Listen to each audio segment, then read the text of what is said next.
Lalu sekejap je, dah cukup buat dia toleh kerana bau wangi ni.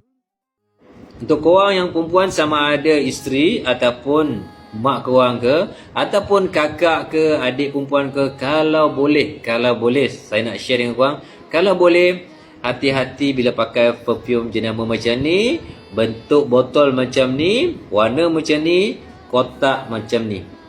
Hati-hati.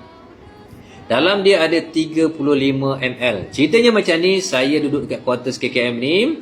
Kami dekat sini ada beratus orang. Kami kongsi lift yang sama. Satu hari ada satu staff ni, perempuan. Kalau dia masuk, satu lift akan bau. Jadi, dalam satu lift tu, ramai, mula-mula ceritanya ramai, kita tak tahu siapa yang punya bau ni kan. Satu hari tu, saya masuk lift, ada satu orang perempuan saja, bau yang sama. Jadi, minta tolong rumah. Siapa dia ni? Kat mana dia beli? Apa jenama dia? Minta orang rumah tolong resit-resitkan. Yang ni lah dah dapat. Seminggu lebih banyak ni. Inilah jenama dia. Inilah harga dia. Dalam dia ada 35 ml.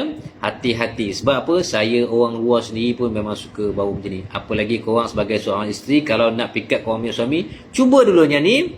Spray sikit saja sini. Kat sini. Ikut korang lah. Sikit tak payah banyak. Spray malam. Tengok pagi basuh macam mana. Ada lagi tak bau dia? Okey? Apa-apa pun, la ilaha illallah Muhammad Rasulullah. Assalamualaikum.